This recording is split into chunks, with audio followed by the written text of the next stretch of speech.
And today we're talking to Bob Lever. He's an expert in pruning and caring for veteran or older fruit trees. So today we want to learn from Bob about how to care for these old trees. But first of all, I wanted to know from you, Bob, how did you get involved in caring for old apple trees? Well, it started by accident, really, because I bought the place where I live now in 1986, and I bought it primarily for some of the open land that was with it, but I also acquired an old orchard with it. Um, that was back in 1986. The orchard actually dates back to before the First World War, so the trees are the oldest trees in them are over a century old. So having acquired this thing, I mean, at the time, the trees were about, I suppose, would have been about 70 or 80 years old when I first got them. I was quite keen to learn how to look after them. Um, I bought the land initially because I used to grow cut flowers, and that gave me an income stream during the summer. But during the winter, I needed to do other things in order to bring in some income, and I started working for a commercial orchard services contractor. So I spent 12 years pruning commercial trees all over basically Cambridgeshire and West Norfolk, and including at the time a lot of old veteran trees, although there aren't any of those left in commercial orchards anymore. Well, then here's my question. Is this really an issue? Are there so many old trees that need caring for right now? In terms of fruit trees, that is. Certainly in terms of small orchards that aren't commercial anymore, and things that maybe people have got backyard orchards, or you may even get what we call remnant orchards that are scattered across what are now housing estates but still have the old trees there. So there are still an awful lot of veteran trees out there. Just to clarify exactly what a veteran tree is, when we speak about a veteran tree, we mean something that's old, maybe 50, 60 years upwards, been knocked around quite a bit, hollow, got rot hollows, lots of pruning wounds, all that kind of thing. So these are really old trees that most people would look at and say, well, I guess your time has come. You know, you've served your purpose. So I guess my question for you is, if these old apple trees or old plum trees have hollow insides, if they're not really producing a lot of fruit, or if the fruit isn't good, what is the point in caring for them and trying to save them? They're absolutely fantastic pieces of biodiversity. The things that live in hollow trees, you get bats and birds, you get lichens and mosses living on them, you get all sorts of invertebrates that are dependent on old, hollow, rotting trees for their existence, all of which are part of the wider ecosystem. Interesting. So you're saying that we should save these trees for the environment, for wildlife. Can they not find somewhere else? You know, some people might say these old apple trees or these old fruit trees are a vector for disease. They're going to attract codling moth and things like that. So can they find this habitat or this food elsewhere? It depends what they are. I mean, I can only speak for British species, obviously, but we certainly have some species that are specific only to apple trees or pear trees or whatever. I mean, if I can give you an example, we've got a very rare beetle now in Britain called the noble chafer. There is actually quite a big project trying to find them and see how many are still left. And they are utterly dependent on old, hollow apple trees. They can't live in anything else. There's another thing which I have in my orchard. I unfortunately don't have noble chafer, but I do have something called red-belted clearwing. And that, again, is an uncommon little insect that requires veteran apple trees. Okay, so let's say we are convinced we want to keep our trees. Why is it that pruning is an important way to do that? It all seems to boil back to pruning. And, you know, what is it that pruning does to assist older trees to thrive? Right. Basically, if I can go back to the start of a tree's life, if it's a fruit tree in an orchard or a back garden, there is a very, very good chance that it received pruning in its early years. And if it's an old tree, if it's 50, 60 years old, maybe older, there's a very, very good chance, certainly in the UK, and I suspect probably in many other parts of the world, that part of that pruning was removing the centre leader of the tree right at the beginning. Do you do that in Canada? We actually do central leader pruning, so we specifically keep a central leader. But there's different ways to do it, and sometimes we do a sort of more open canopy, like a vase shape. Yes. Yeah, so the vase-shaped trees, certainly 50 years ago, were very much more the norm over here in Britain and in Europe. Centre leader trees didn't really come in here until about the 1970s. Ah, very interesting. So the main thing about removing a centre leader is that you then, much further down the line of the tree's life, introduce structural weaknesses, because by removing the centre leader, you make branches spread out. And when branches spread out, they get longer and longer and heavier. And in a veteran tree, the trunk might be completely hollow, the branches might be completely hollow, and then you need to prune them to prevent the trees from simply splitting apart. Okay, so I'm just going to review for people who are listening to this. We were talking about different modes of pruning fruit trees. And so, Bob, what you're talking about is in the old days, they created trees in pruning them right from the beginning. They wanted them to be like a vase, which means that you've got a trunk and you've Yeah, got maybe 4 or 5 heavy, thick branches coming out like you've created a tree like that's a cup. The rain can come in the middle, but your branches are like the rays of the sun. So that is the type of pruning they did all those years ago. And so now we have to keep that in mind when we're pruning an older tree. And we're going to go into this in a minute, but we have a few emails. So let's say hi to our listeners. This one is from Robin. Hi, a question for your show. I have a question about a poor old apple tree. It's probably at least 40 years old. We did not plant it at the house. It was old when we arrived 8 years ago. It produces lots of green, small, not great apples.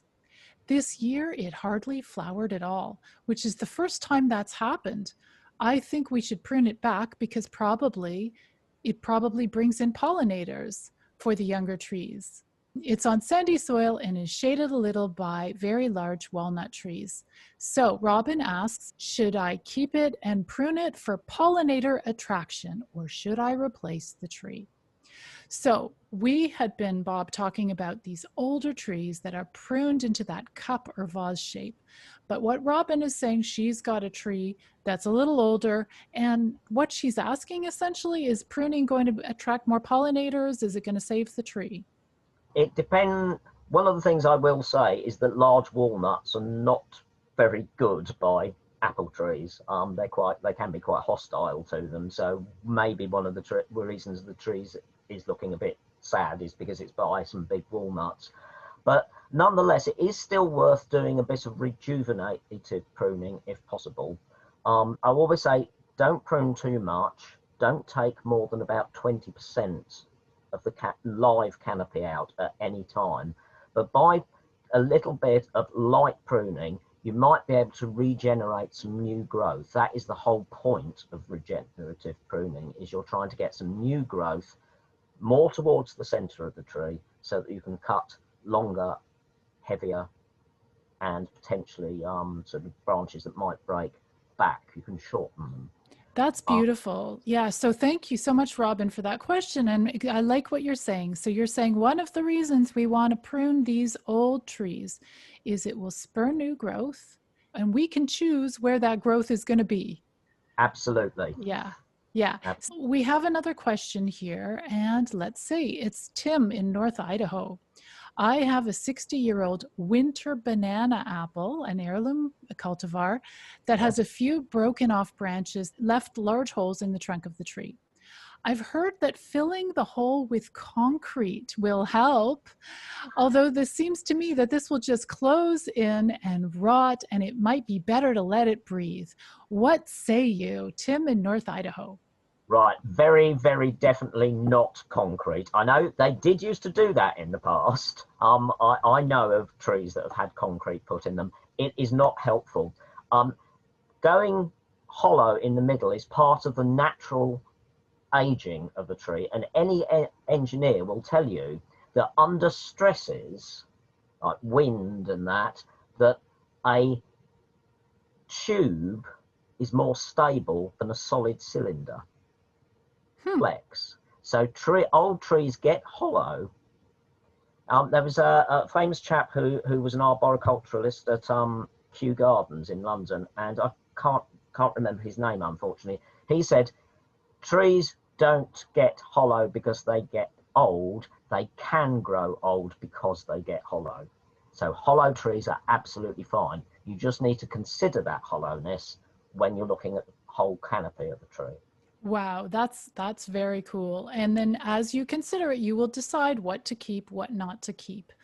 Okay, Indeed. we've got an email here from Yvonne. I'm writing from Redo Lakes Township, north of Kingston, Ontario.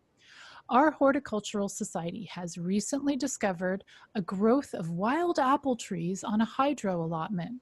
We're thinking of recovering them and making this into a first stage of a productive community orchard. So this show is very timely for us. Thank you so much, Yvonne. Okay, here's another question. It's from Claudette. Does a 100-year-old tree still provide good fruit if the tree was taken care of? It can. It does depend a little bit on obviously maybe the cultivar and certainly the general health of the tree. But if you've got 100-year-old trees, and I must stress that not all cultivars can live that long, and it will also depend on the rootstock that the cultivar is grafted onto. But if you've got vigorous veteran trees, it's perfectly possible over the period of about 5 or 6 years to get rid of a lot of the unproductive wood so that you still have the basic framework, the big hollow branches, but you can get it, and indeed I've done this on quite a few of mine, back to the point where all of the laterals are less than about 5 or 6 years old. And if you can get them to that stage, then you have a productive tree again. I have an extremely productive, very, very fragile old Allington pippin in my orchard, which is a sort of relatively local variety for me, what you would call an heirloom variety. Now that is completely hollow in the middle. It's extremely fragile. We've got very, very few very light branches left on it, but it has produced some stonking great apples this year. So it is possible. It is possible as long as the tree is basically healthy. So we know we can prune these trees. We know that it will be beneficial for them. We know that it will possibly give us better fruit, but even more important, it will provide habitat for the natural environment. Now, a lot of these old trees, these 100-year-old trees that were pruned into a vase shape so many years ago, they're going to be congested. When you see them, they're just going to look like a big mess, aren't they? So Yes. how are you, and you mentioned that we can only prune off 20, let's say 25% of the living branches on the tree. So what's your strategy to look at that messy old tree and to start cleaning it up? Right. So the first thing to look at are whether you think there are any branches that actually threaten the being of the tree. Are there any branches that are really too big and heavy and need to be shortened? And they might be tall branches or they might be long branches. Or quite often what you get if you get big arching hollow branches, very often you'll get a huge great branch going straight up the top off the arching branch, which is solid because it's only maybe about 20 or 30 years old. And they are the biggest danger, really. We call them sail branches or trees on top of trees, because Oh. effectively it's a young tree sat on top of an old tree. Now, it might seem bizarre to want to take out 20-year-old growth to cut back to 100-year-old growth, but that is actually what you need to do to reduce the weight. So that's the first thing to look for, is anything like that. Okay, so let me summarize. So here we have what was originally a cup with, let's say, a trunk, 5 branches, each like a hand going out and fingers in different direction, sort of like, this beautiful vase shape. And off one of these big, heavy 5 branches, we get a branch that's growing straight up into a brand new tree. It's starting all over again. So you're saying that one of your approaches will be to cut off that tree that's on a tree, partly because it's dangerous, because it's so heavy that that original 100-year-old branch could actually break and hurt somebody. Exactly, exactly. And not just a case of, even if the tree's somewhere where it's not likely to fall on somebody, a broken branch that splits out half of the trunk of the tree is not good for the tree. We want to try and avoid that if we can possibly help it. One of the biggest threats I see to veteran trees is splitting out, because if you get things that haven't been pruned for 30 or 40 years and are completely hollow, they do just fall apart. Gotcha. Okay. Well, we have an email here from Eric. Okay. Eric writes, "Hello, Susan. Excellent show today. Very interesting. Where is Bob from? I'm listening from San Antonio, Texas. So tell us briefly where you're from in England." Right, I live in Norfolk in England, on the borders between Norfolk and Cambridge. And Norfolk seems to have a lot of, well, some old orchard trees that need caring for, that were in danger, I guess, of being, cut down because nobody wanted to take care of them, I suppose. Yes, indeed. West Norfolk and North Cambridgeshire had a very, very strong fruit growing tradition and a big fruit growing industry here. And consequently, there are still quite a lot of veteran trees left over from those days. So we do actually have quite a high concentration of them around, and there's quite a high concentration of big, old, particularly Bramley seedling trees. Okay, so when you are restoring these old trees, and you're removing the trees within the tree kind of thing, that you're removing the center of these old trees, what is your goal? Like, you want more stable branches, but when we're pruning younger trees, and I know this is very different, and I teach a whole workshop on pruning, your brand new tree that you plant in your garden, how to take care of it right from the start. Air circulation is our priority. We need to know it's not going to be too crowded in that tree canopy, because when the canopy is too crowded with branches, you get pest and disease problems. There's moisture that just stays in the tree. And the fruit quality is terrible because a lot of the fruit is shaded. Is air circulation, lots of room between branches, important when you're looking at an older tree? Particularly if you want fruit quality, that is important. And what you would need to do if you want to restore a veteran tree right to the point where you're getting really decent fruit quality again, you're going to probably have to do it over 5 or 6 years, because I must reiterate, you should not be taking out more than 20% of the live canopy, absolute maximum, of a tree in any 1 year. Basically, the tree needs its leaves to photosynthesize and feed itself. If you take out too much, you're reducing its ability to feed itself. Right. So that is a very severe warning for all of us. No more than 25% people. And I got to tell you, I've been teaching about pruning and teaching people how to prune for like almost a decade now.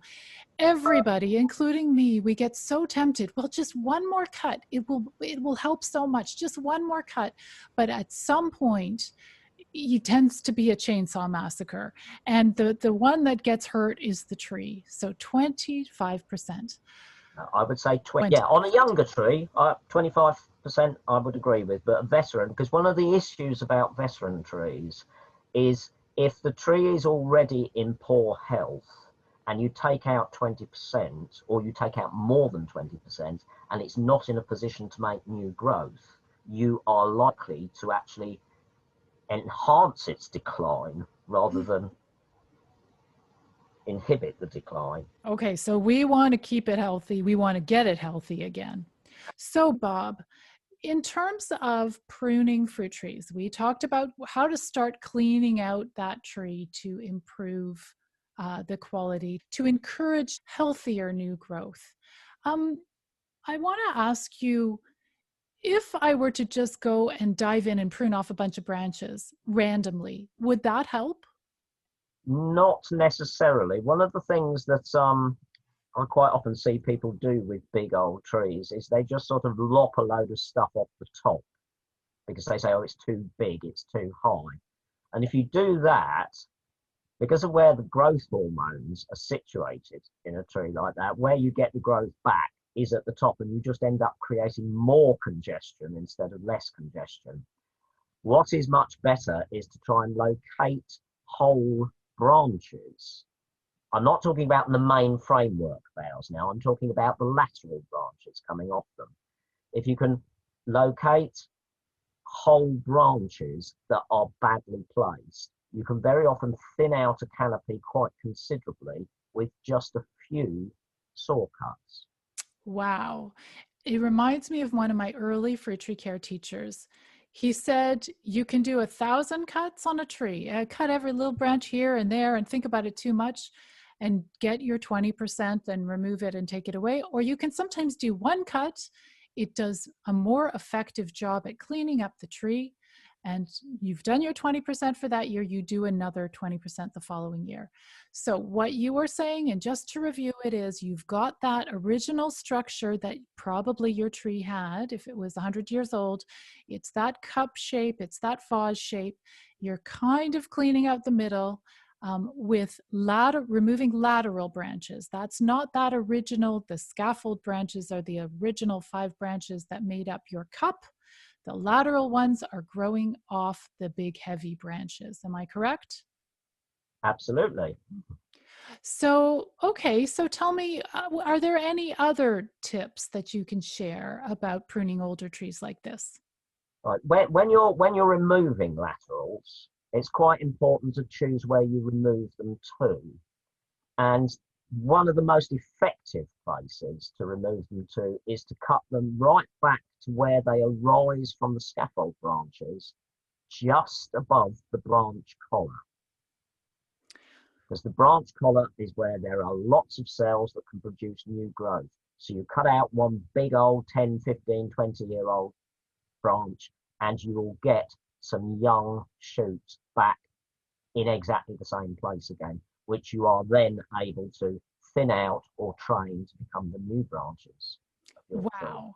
So back to, you had earlier described that, you've got your 5 branches, you cut off the tree within the tree. So there's one big heavy branch growing up. And if you need to cut that branch off, what you're saying is, when you say to cut it back to the collar, it means don't leave a big stub. Indeed. Don't leave a big stub. Stubs are entryways for all sorts of problems. You want to cut it almost to the original branch, but leaving the collar is just this small layer of tissue. I see it like a turtleneck. It's just this round little tiny turtleneck around each branch, and that way the tree will heal, won't it? But indeed, that's the best way to get them to heal. It's interesting you call them the turtleneck. When I used to work for the Orchard Services contractor, we used to call it the elephant's foot. We have a great question here again from Yvonne. So she's from near Kingston, Ontario, and she says, well, with wild trees that have likely never been pruned, where would you even start doing the pruning? She says year 1, year 2, year 3, like how will they go into these old wild apple trees and help them when they'd never had that original structure, the cup-shaped structure? Right. It may be. I mean, what I would say is you will have to look at each tree as it is and see if you can see any sort of things that might be structurally sort of dangerous to the tree. So if you've got for example, one big branch that grows off hugely at one side or something like that, you might need to consider something like that. But with wild trees, it's not necessarily, you may not have to prune at all, but it depends what you want to do with them, really. Yeah, for me, this is for Yvonne. The training that I do, and I teach people, again, how to grow fruit trees from scratch. I look at a tree like that, and I look at air circulation. I just want to know that it won't be a home for apple scab, and diseases. So I like to go in and find big branches that I can remove somewhere in the middle just to let the air in. And you may want to consider one of my courses to learn a little bit more about that type of pruning. But yeah, for me, I would go in and just clean it up a bit on the inside with the correct pruning cuts. How do you feel about that, Bob? Yeah, no, I think that's absolutely valid. I mean, anything that is going to improve light and air in the tree is going to improve your fruit quality. Okay, now we have a couple more emails. Wonderful participation today. This one is from Monica. Hi, I'm Monica from Edmonton, Alberta. Last year, I started pruning our 13 25 to 45-year-old apple trees that we inherited when we bought our acreage. I noticed this year there are many vertical growth branches near my previous pruning. I was told they are called water sprouts. I was told these vertical branches are to be pruned as they would turn into the tree on tree that you previously described. Do you think I could use some of those to graft onto new rootstock? Thank you, Monica. Oh my goodness, so much to talk about there. Well, what would your response be to Monica?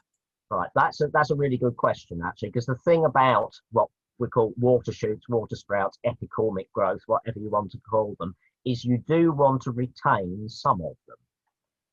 Because on old trees, now I know on sort of younger trees, you don't want things like that, because as Monica so rightly said, they are what do turn into the trees on top of trees. But with veteran trees, you need to keep a few of those so that if you need to shorten the framework, the scaffold branches sometime in the future, you've got something big enough to shorten back to. So what you can use your water shoots for, and we're only talking about old trees here. I'm not talking about things that are 15, 20 years old. I'm talking about things that are, 35, 40 upwards. You can think about actually tying some of those shoots down into at an angle, so they're going to make a branch going in the right direction. And if you can actually start planning the future of your tree like that, right from the very first time you start to restore it, you think, right, okay, I want this to eventually be the new leader of the tree. It might be 20 years down the line, but I want this to be the new scaffold. And that is perfectly reasonable to do that. That is incredible. That's a wonderful idea. So again, it's the teacher in me. I like reviewing things. So these, first of all, these water sprouts that pop up, they're often a response to bad pruning. If it's in a younger tree, they can be a response to somebody over pruned a few years ago. Oh, And, yes, yes. so I've done that before where we pull down these vertical branches to a more horizontal position. They seem to set, it's called training. They seem to, after a while of being weighted down, they will stay there. And those more horizontal branches are more likely to produce fruit. So she was also asking, and this I don't know, those water sprouts, are they good for grafting? Oh, yes. Yeah, they should be, because you have nice, thick, healthy shoots between the thickness of about a drinking straw and a pencil are perfect for grafting. So yeah, if you want to propagate your tree, that the water shoots would be a jolly good place to collect graft wood from. That's fantastic. Okay, let's see. We've got a nice email here from Paul. Paul from Doylestown, Southeast Pennsylvania. Can you prune the larger trunks or branches if the tree is very overgrown? How much can you prune an old tree? We have an old tree that's still producing, yet it is very tall. I'm guessing about 25 to 30 feet, with lots of suckers up high too, those straight up and down branches. Not quite sure how to get it under control. One of the large trunks is clearly in distress, as a lot of its bark has fallen off, and yet it still produces. Yes, that can happen. Why the bark has fallen off, I couldn't necessarily say in the United States or Canada, because you may not have the same pathogens that we have here. Over here, if we get massive peeling bark like that, very often it's happened as a result of something like deer damage or squirrel damage. But very often, what I was saying about peeling bark on large branches is look around the edge. Does it look as though it's healing up around the edge? Does it look as though the bark's trying to grow back? Because if it is, don't worry about it too much. Whereas if it looks as though it's spreading, then that might be a branch that you need to target for reduction or removal. Yeah, I mean, I think that makes total sense. And, you know, what you're saying is look at the quality of the branches that you want to keep. You don't want to keep the sickly ones. And even if you do have to cut off one of those big old branches, you will eventually get a replacement. It may take 100 years for it to get that thick again. But that's a great question. Okay, so we have gone for a while talking about different, you know, do's and don'ts when it comes to pruning old veteran fruit trees. Is there anything else that comes to mind, another point that you really want to share? Yes, very definitely. One is about shortening branches. If you need to shorten the large framework scaffold branches for any reason, and sometimes you will have to, just because of the sheer length and weight of them. Sometimes you're going to have to say, right, I need to cut a third off the end of that branch, because if I don't, it's going to split. You need to choose where you cut back to carefully. In an ideal world, if you're cutting a bit of a main bough off, and that piece you're about to cut off is about 6 inches in diameter, then the new branch that you're leaving as a leader for that bough needs to be at least a third of that diameter. So it needs to be at least 2 inches round at the base. Okay, so let's clarify that one. That's tricky. So you have a big old tree and you want to shorten a branch, but this is not a skinny little branch the size of your finger. And for me, when I look at that, I'm like, uh-oh, it sounds like it's going to be a stub at the end, because if this branch is 6 inches thick, what's going to happen? Will new sprouts come from that branch? So what are you saying? What is the caution you are giving us? Right. The newer branch, the younger branch that you will be cutting back to, the branch that will become the new leader of that piece of the scaffold, must be at least a third of the thickness of the diameter of the piece that you cut off. Okay, gotcha. So here's the deal. Somebody might come along and say, I want to shorten this branch. This branch is it's just sprawling, and they just may randomly cut it anywhere. And what you're saying is don't do that. Don't do that. Choose an area to cut where there is a branch that is a significant thickness that will Absolutely. serve as the continuation of this horizontal branch. Don't just randomly cut it, especially if it's a big old branch. So you have to have a continuum. It has to be merging the energy like a highway, like into a new stream of the highway, right? That's a Into, very good analogy. yeah, so you're going west or something, right? You're going on into a different highway. So no random cutting to shorten the branch. Make sure there is a thick enough branch to go to. So you said that branch of the highway, that new younger branch, which is still quite established, should be at least, you said, 3 inches thick? Wants to be at least 1/3 of the diameter of the piece you cut off. So if the piece you cut off was 6 inches across in diameter, then the new branch that you're cutting back to wants to be at least 2. If the piece you were cutting off was 9 inches thick, it would need to be at least 3. It needs to be at least a third of the thickness of the piece you have just lopped off. That's not just fruit trees, that's actually generally good arboricultural practice. And tell me what would happen if I cut my big, heavy, thick branch and I'm doing a new highway, but the new branch of the highway, so I'm shortening it. There's another branch going in some direction I want it to go into, but it's less than a third. What will happen? What sometimes happens, doesn't always happen, but what sometimes happens is that you get dieback on the opposite side of the main framework bough to where that branch is. If the new leader is effectively too weedy to keep the bark alive and to heal up at the end where you've made the cut, then you get dieback there. And that dieback can creep further back down the tree. I have seen some really awful cases of that. And it's worse with some cultivars than others. There are some cultivars, some of the big old bomb-proof triploids, you can do it and get away with it without too much trouble. But we have, for example, we have what you call an heirloom variety over here called Cox's Orange Pippin that's very, very prone to canker and mildew and all sorts of things.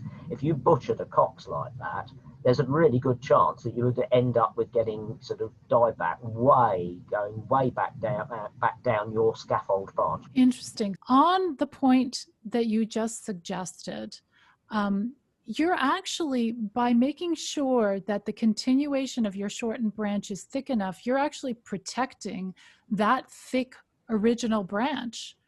That Absolutely. branch, that thick original branch could get sick and weakened if you prune in the wrong place and prune and allow the continuation to be some weedy little skinny little thing. That's what you're saying, is it Absolutely. not? Absolutely. Interesting. Okay, we have another email here. This is from Judith from Colorado Springs. Which are preferable for grafting? Okay, I think this has to do with the title of her email. Oh, this is a good question. She says, water sprouts or suckers, which are preferable for grafting? And grafting is when you are going to use these clippings to grow a brand new tree. What's your response? Right. It depends what you mean by suckers, because we over here tend to use the word sucker to be something that is arising from the rootstock. And we use the same term. Right. Okay. So a sucker is going to be the rootstock, not the cultivar, basically. You Yeah. could perhaps use it as a rootstock, but it might not produce a very nice apple. Exactly, exactly. Great question, though. Really good question, because, it's when you ask these questions you find out. But yes, you would be disappointed if you grafted a sucker from growing from the rootstock onto some other rootstock. You would get a tree. The fruit would be horrible, but that's okay. It would be a nice tree anyways. You'd like it anyways. Okay, so Bob, I want to thank you so much for being on the show today. I have learned so much from you. In all the years I've been growing fruit trees, I always start with the younger trees, and there's often a reason for that. It's a new space, there are no existing fruit trees. But talking to you over time, I have really learned the value of these older trees, and I wish I could somehow bring one of these old apple trees to my orchard to serve that purpose of attracting wildlife, and to have the wonderful challenge of bringing that tree back to good health. So it sounds like there's a lot of people who wrote in who have that wonderful challenge ahead of them. On Facebook, there are people who shared fantastic stories of beautiful old trees that will be saved thanks to you, Bob. Do you have any final things to say to any of the listeners about these veteran trees that you want to share? Yes, and it's actually about young trees, because the veteran trees aren't going to live forever. What we need are trees that can take their place, and things that live. Most of the trees that you buy from nurseries nowadays aren't going to live 100 years because they're not on appropriate rootstocks. If you want to make a veteran tree for the future, you need to choose a nice vigorous variety that you know is capable of being long lived and put it on a nice vigorous rootstock. That is how we will get the veteran trees for the next 100 years. That is an incredible suggestion. So it means that while I can't transplant an old tree to my park right now, what I can do is do something for people in 100 years' time. Absolutely. That's incredible. Bob, thank you so much for coming on the show. I know everybody really enjoyed your feedback. So hopefully you'll come back again. So thank you so much. Thank you. So that was Bob Lever, an orchard educator from the United Kingdom. Now, did you enjoy the show today? I really hope you did. And if so, I'd love to ask you a favor. This podcast can be downloaded from a lot of different podcatchers like iTunes and Stitcher, and shows with more ratings are promoted more to new viewers. So I would love it if you could right now go to your podcatcher and rate and review this show. Your ratings and feedback make me feel great, but they'll also help bring more listeners to the show, making it possible for me to continue producing it for many years to come. To listen again or to download other episodes, you will find them at orchardpeople.com/podcast. I'm Susan Poizner from the fruit tree care training website, orchardpeople.com. Thanks for tuning in, and I look forward to digging in to a new topic with you next month.